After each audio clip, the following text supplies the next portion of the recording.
I'm totally cool with the copyright protections of the past being thrown in the bin. Okay, here's where I disagree with you. Welcome to the AI argument. I'm Frank Prendergast. I'm joined as always by Justin Collery. And Hey, Frank. this week, do we have some divisive stories for you as ever? So, Justin, this week, I've got one of my favorite types of stories. Brilliant, go for it. It's the I was right type of story. And I'm not happy about it. I'm not happy about it at all. Well, you're going to be less happy in about 30 minutes. Go on. This is not the kind of thing I like being right about. So a couple of episodes ago, I think it was episode 48, we were discussing the fact that OpenAI were reframing the debate about training on copyrighted materials. They were reframing it as a matter of national security.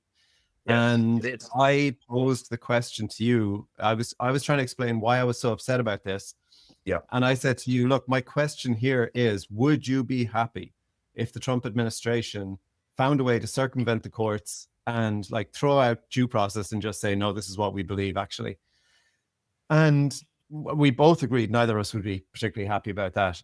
And I changed my opinion. That it's the right thing to do. You've changed your opinion. It's the right thing to do. Yes. Go on, tell me why you're well, then you will be very happy this week.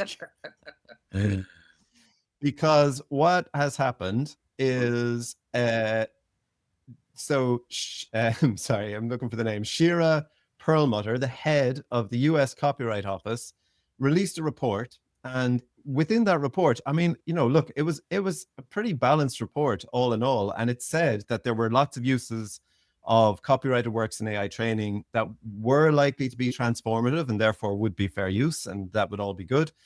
But in the report, it said, making commercial use of vast troves of copyrighted works to produce expressive content that competes with them in existing markets, them being the original copyrighted owners, especially where this is accomplished through illegal access, as we know that they have done in terms of all those training sets of books, etc.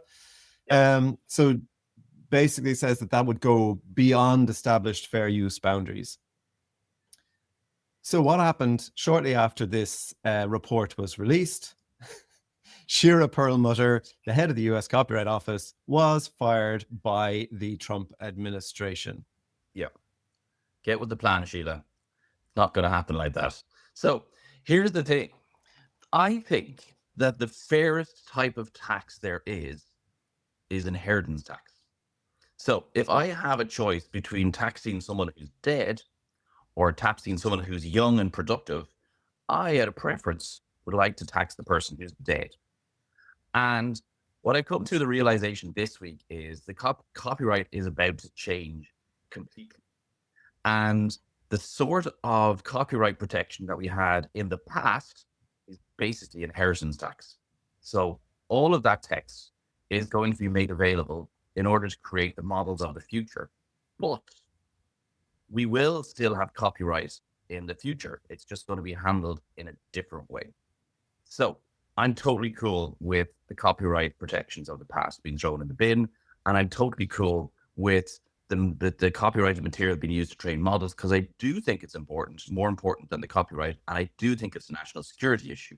But I also think that the technology gives us ways to protect creatives and allow them to make money in the future using AI. And I explain that to you too first, but I'll let you digest that first, that I think that all copyright should be thrown in the bin. It's a bit like, you know what, it's a bit like when the dinosaurs were around and there was a meteor came down, and if you dig down far enough, there's like a big black layer of fire, and below it there's dinosaurs, and above it there's no dinosaurs, right? So where we're at for copyright now is that big black layer of fire, and everything below it is the old school copyright, which is now about to be dumped, and everything above it is going to be the new style copyright.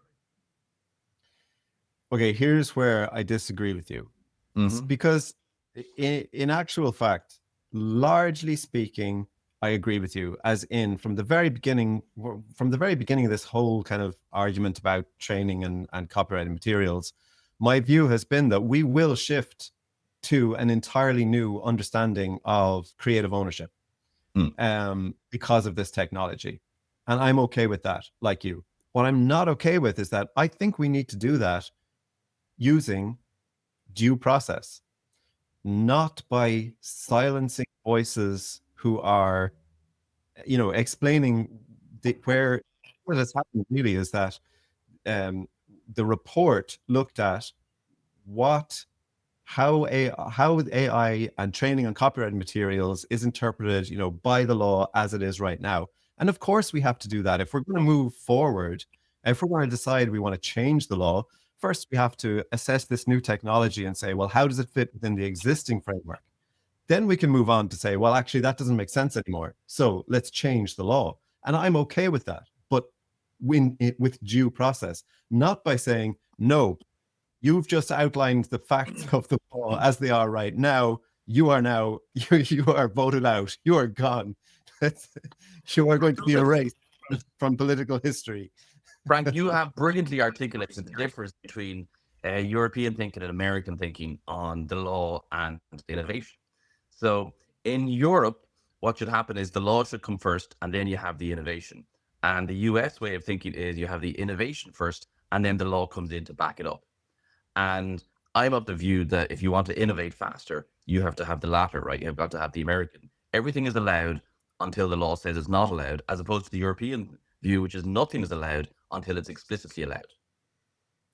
But so then let me ask you a kind of a simple question around this, which is, do you think that Shira Perlmutter should have been fired?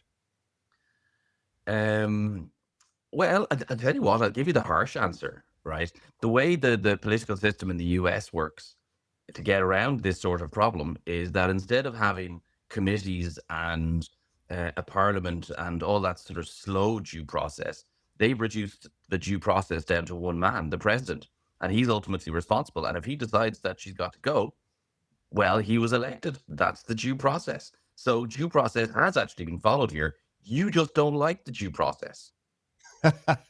Okay. Okay. That's interesting. Who's right now, Frank? Who's right now? So what I would like to maybe just finish out this particular story on is I'd like to bring up Barry Scannell again. Wait a second. I want to tell you, by the way, how I think copyright. So here's how I think AI is going to, or here's how I think that copyright is going to work in the future, right? So you can imagine that you got an agent. So this is the year of agents, right? So agents are strolling the web and they're looking for content and they're doing things and they're doing it on your behalf, right? So you can imagine that an agent, when it's doing something, is doing it as your persona. You've delegated some authority to that agent to go and do something. And I think in the future, what we'll do is we'll have agents will have their own small wallet, and it might have €5 or €10 in it. So we're not into the level of buying a pair of shoes yet. But as it's trawling the internet, if there's some data that it needs to pay something for, it will have the ability to do that. And one of the issues that, let's say the Irish Times or, sort of any sort of a producer of content has had up until now with the internet is friction, right? So if the Irish Times wants you to pay some money to access an article, there's friction in that process, right? And in that, right, they'll try to get you to sign up for a subscription for a month or for a year, and that's going to cost you $5 or $10 a month or whatever it is. And you're going to go, really? I just want to watch that one article. I just want to see that one little thing. And if they were able to have a system where they could charge you 10 cents or 50 cents for that one article, you might do it a couple of times, but again, it's friction. And you'll go, oh, you want to do that? There's no such thing as friction with agents. Agents don't care if they have to sign up and do things. So let's say you're looking for a piece of content or you're a seller of content, right? And you will make the content available. And the person who's the agent then who's trawling, you can say, here, look, if you want this content, you can take it and it's going to cost you 10 cents or 15 cents or 20 cents. And the agent can decide if it wants to take it or not. And you can tag it saying this is only available to agents who ensure it won't be used in training data, or I'm cool with this being used in training data, take it whether it's in trade, and that's your copyright. So the copyright is enforced through one, the creative person gets paid, and two, you digitally give your permission for it to be used as the training data or not. And that's the copyright of the future. That can't be retroactively applied to all of the stuff that happened in the past. So it's gone. It's like inheritance tax. It's like, thanks, guys. Most of you are dead anyway. And we're just going to take your stuff and trade models on it. I mean, I think what you've outlined is a really interesting model. I mean, in a way, it's kind of in line with the EU AI Act in certain ways in terms of the opt-in and opt-out. I mean, it's not, but it's not what the larger, it's not what OpenAI want, or what Sam Altman has been lobbying for, particularly even in the latest Senate testimony, where they basically want all data to be available to them to freely train on. So he's going to ask for that anyway, because that's that's how negotiation works, right? He's going to ask for more that he reasonably wants, or more that he knows he can reasonably get, and then it's up to the other side to come back with a reasonable response. But saying you can't have anything is not a reasonable response. But by positioning it as national security, I think it's more than a negotiation tactic. I think he does expect that he may be able to get his full wishes granted. Yeah. Well, look, he's going to get everything up until today. I'm just telling you how things are going to happen into the future. Yeah. We'll come back to this. Right? What I'm outlining to you, I think, is the way it's going to happen. And I think it's good. I think that would be an interesting model. Would it not take, the only thing I would say is, would it not take a massive overhaul of, the structure of the internet? I know, for example, a lot of blockchain enthusiasts think that blockchain could be really useful in terms of what you're talking about, and also in terms of authenticating where content is coming from. But moving the internet over to an entirely blockchain kind of based system would be a massive undertaking, surely. But certainly interesting. Yeah, and I hadn't actually thought about blockchain, but blockchain, you're right, will be a technology that could help achieve this. MCP allows you to do it. Stripe have already hooked in payments through MCP, and the other technology to authenticate and have those.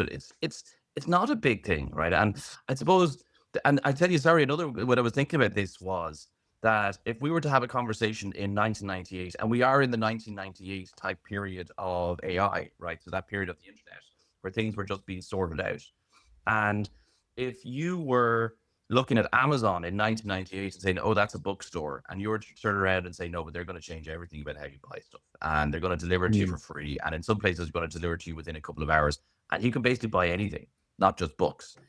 You go, but you're going to have to change all sorts of logistics and whatever. That's going to be very hard. It happens, and it happens quicker than you think. So yes, it's a big change, but I think that's the way that it'll happen. And I also think that this issue with people saying, oh, I don't want my stuff being used in the training data. I think that there's also a generational thing with that, because it's a bit like, people like you and me who are going, I'm not going to give my personal details. Get away into that. What's like buying it? Wait, I can't. Whereas younger people don't really care, right? They just give away their information freely. And I think also that it is a national security issue. And I think that countries at some point are going to come on that actually we want our cultural data to be in this training data, and they will not just give it freely, but they'll be falling over themselves to give the data. And so I think it becomes less as a cultural issue as time goes on. So I would like to just go back briefly to Barry Scannell, because Barry Scannell was where I first actually learned about this, and he had a really good post on it. So anyone who's not following Barry Scannell, he's an Irish, he's on LinkedIn. He's an Irish top voice on AI and the law, and he finished his post with the fact that the Copyright Office did not reject AI. It did not obstruct innovation. What it did was assert that even in an age of machines, the rights of human creators still matter. That principle, fragile though it may seem, is now what hangs in the balance. So I just thought that ending of Barry's post would be a nice close to this story for people to think about, for people like you to think about, Justin. Because anyway, we've had sorry, there's two things I want to talk about. I know there's probably some other stories, but I just want to talk a bit about two big releases. And we're very lucky that this show is a day late because I was in Soho until 3 o'clock in the morning last night. And we had two big releases in this last week of models. And they're big ones. And I know that this is kind of the other side of it, right? On the technical side. And if you're not paying attention, this may not, or if you're not in the business, it may not seem like a big deal. Google released a model called, what was it called, Frank? AlphaEvolve. AlphaEvolve, yes, right. And it's called that for a reason. And then OpenAI released what they call Codex, which is only going to be available to the pro users. Codex and AlphaEvolve actually work in very similar ways. Pro users being $200 a month. Correct. Plan. Yes. Right. So yes. The higher tier. And so they both work in the same way. They're both coding tools. So it's interesting, right? If you think of knowledge as being breadth and depth, right? So your width of knowledge and your depth of knowledge. Google and OpenAI are taking different approaches to how they sort of make their AIs super intelligent. So what Google are doing is they're taking very narrow knowledge areas, but making their models very deep in knowledge. So what they've done is they've taken a coding model, and then what they've done is they've made it find new scientific discoveries successfully, right? So what they did is they took 50 maths problems, they put it through this new model, and they found that in 15% of the time, it found solutions which were less than as good as the state of the art, so a worse solution. In 80% of the time, they found exactly the same solution as the existing state of the art. And this is a model that's trained from first principle. They didn't know the existing state of the art. So that's pretty good. And then in 20%, that was 75%, they found the same. And then in 20% of the time, they found a solution which was better than the existing state of the art. So the open question has been, can AI find new scientific discoveries? You would have to argue that these are new scientific discoveries, and with real life applications too. So some of them applied to compute and data centers, which is a big deal in a company like Google. So that's one side. Then on the other side, we have OpenAI, and they released Codex. And the way that works, the way that the Google one works is it writes a computer program. I won't go into the details, right? There's some clever stuff in there. And then it creates, let's say, 1,000 variations, and it tests the 1,000 variations, and it picks the best 10. And then it uses the best 10 as the starting point to create 10,000 variations. And then out of those, it picks the best 10. And then it sort of just goes through that process over and over again in parallel until it comes up with a solution. So you're talking about taking a problem and looking for lots and lots of answers to the question. And that's how it did it. OpenAI have released a Codex model, which is just a coding copilot type thing that runs in a sandbox. And interestingly, when they released this, they said the best way you can do this is to run it in parallel loads and loads of times. So almost exactly the same way. And it's slightly different, but almost the same way is what Google are saying. If you are in an IT company, if you manage an IT company, it would be remiss of you not to be looking at Codex on Monday morning to see if it can help your organization. Particularly if you're in the support function of an IT company, you should be looking at Codex in the morning.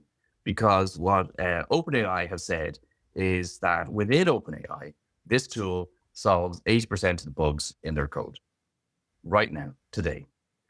And I can bet your bottom dollar that the code that is written in OpenAI is, more complicated than probably 99% of the other code on the planet, which means that it can solve probably 80% of the bugs in your code too.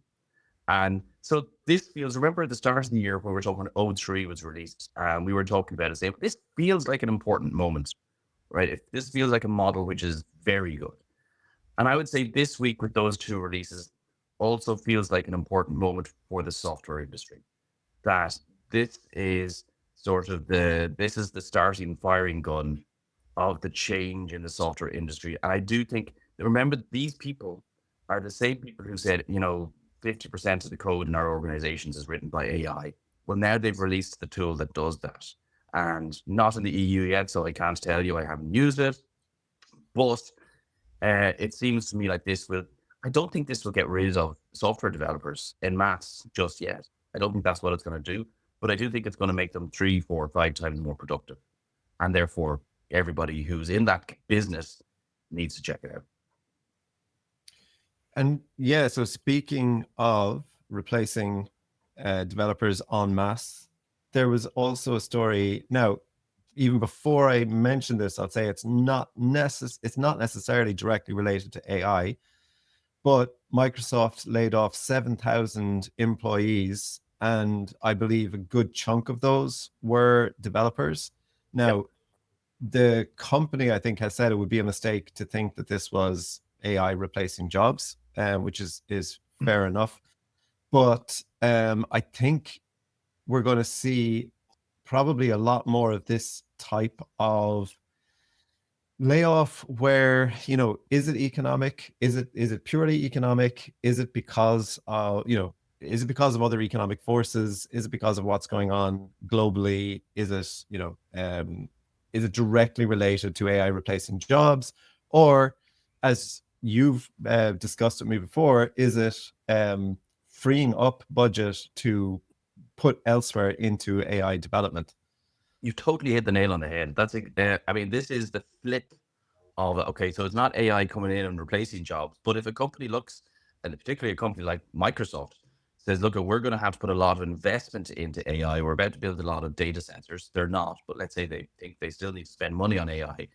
To put it in context, 7,000 people in the US, those developers, when you include overhead and stuff, are making at least 200K a year, at least. I mean, a developer is probably going to earn 200K in salary, and normally you can double that, right, in terms of overheads and insurance and building and all that sort of stuff. But let's just call it 200K a year. And if you multiply that by 7,000 people, that's $1.4 billion a year.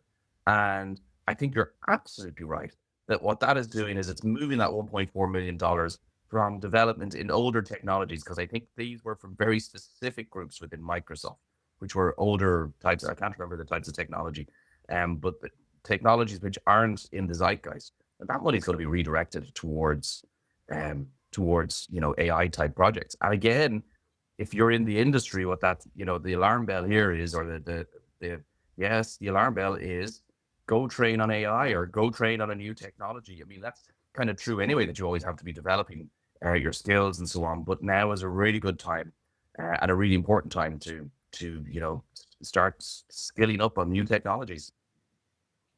Yeah, and it just makes it very, you know, I think when we think of AI replacing jobs, we think of a very kind of black and white, straightforward situation of, oh, look, there's a robot sitting at my desk now. And it doesn't necessarily look like that. It can be a lot more nuanced and a lot more of a gray area.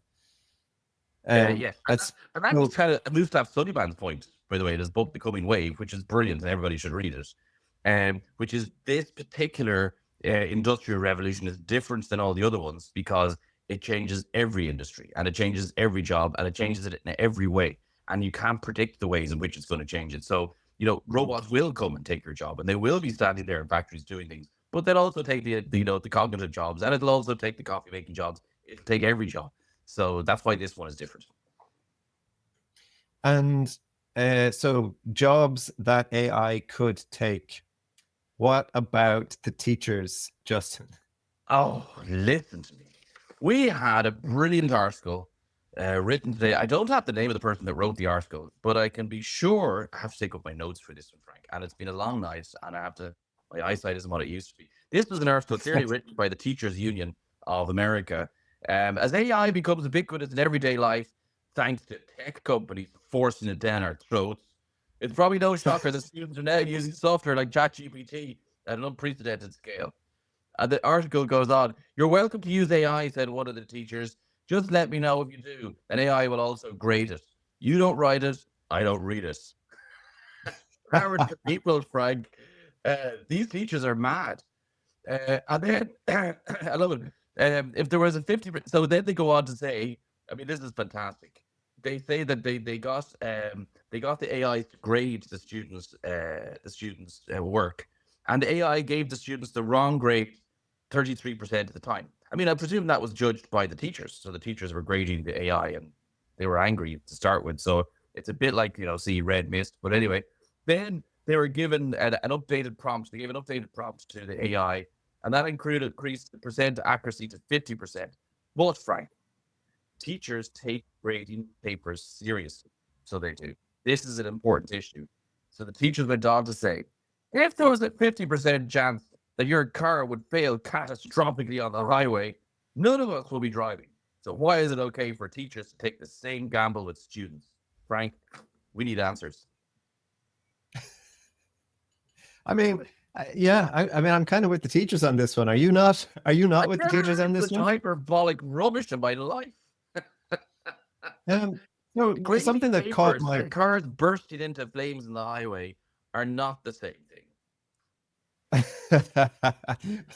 but as an analogy for how wrong AI can go, I don't think that grading papers is a great use of AI. And something that caught my eye in the article, which I thought was fascinating, because last week, was it just last week, we were talking about hallucinations, and we had both come across this this benchmark of hallucinations by someone who had been following the models for years and looking at the rate that they hallucinate at. And all of the hallucination rates were kind of like, they were very low. They were between, like, I think 1% and 6%, a lot of them.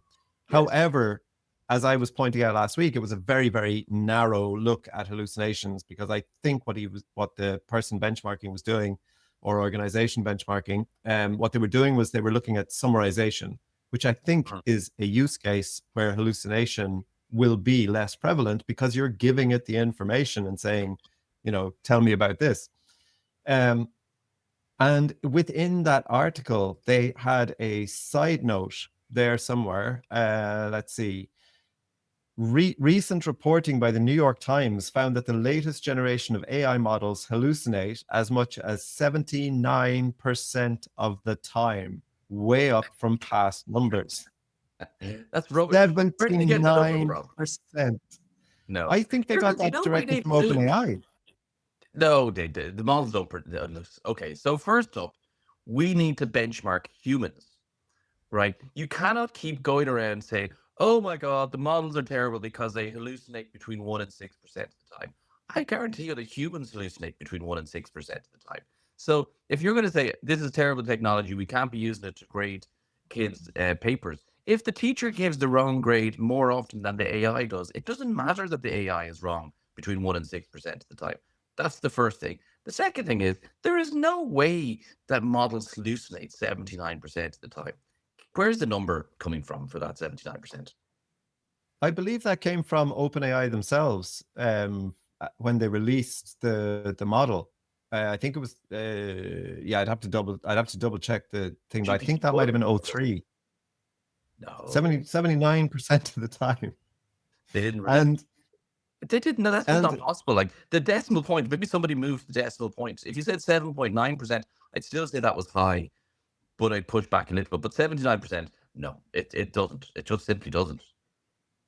We'll have to dig into that a little bit more. But certainly, that, as far as I remember, the New York Times article implied that it was directly from OpenAI, with the the papers that they release when they release a new model. But I would also push back on I think benchmarking humans as well. I think that would be certainly interesting. But there is a problem there in that humans will, generally speaking, make errors, but they won't hallucinate wildly the way that LLMs do, unless something has gone awry with the human, which can happen, certainly. But like just in the last couple of weeks, I've been using ChatGPT, to do marketing work. And even when I give it material and I say, this is what I want to do with this material, it will hallucinate. It will make up, it'll make up things that I said. If I give it a transcript, it'll make up things that I said. With the AI argument, for example, it can totally sometimes just make up stuff that I said, and I'll say, give me the quote, and it'll give me a quote, and I'll say, okay, but tell me where that is in the transcript. Nowhere. It doesn't exist. And then when I push it, it might eventually say, oh, yes, well, I inferred that you might have said something like that if you were asked.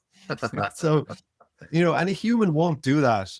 Generally speaking, broadly speaking, a human won't do that unless there is hold on a skill somewhere.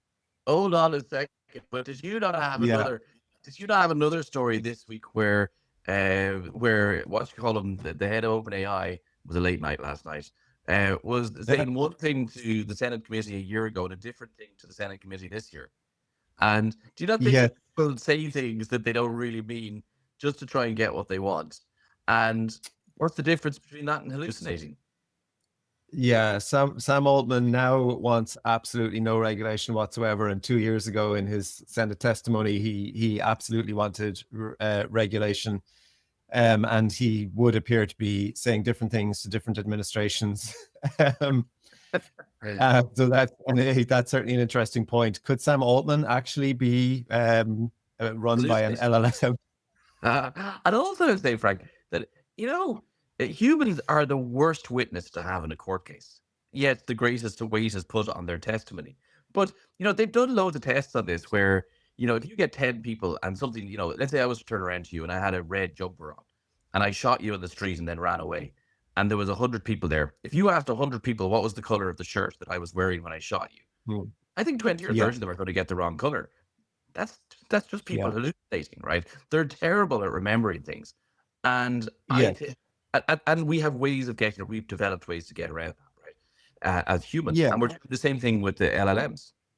But so memory, like human memory is fascinating and is a total hallucination. Reality is a hallucination for humans, and I totally agree.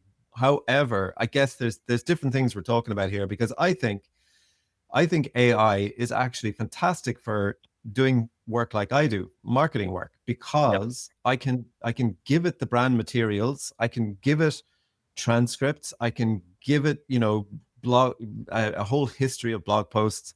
And if I'm familiar with the brand, I can assess the output. I can say, yes, this is correct, or no, yeah, you're hallucinating wildly, absolutely not. And humans are kind of similar in that you're absolutely right. You can, there was a fascinating study of a woman who was she was looking into why there were so many people in prison who had pled guilty for things that they had not done.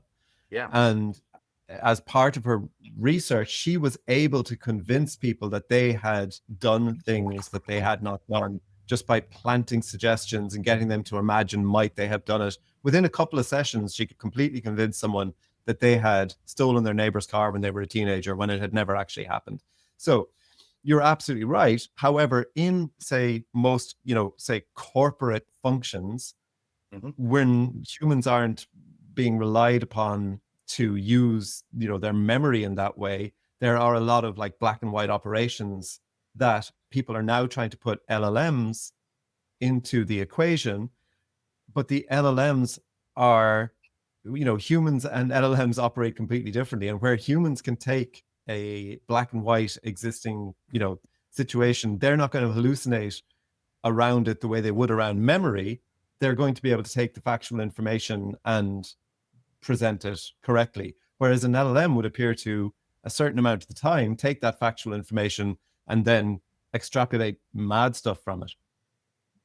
I think and we're just up on time, but I think you pretty well described how these studies where they say, oh, LLMs hallucinate, they're basically asking the LLMs to do the same that you're asking a human to do, to recall something from memory like that.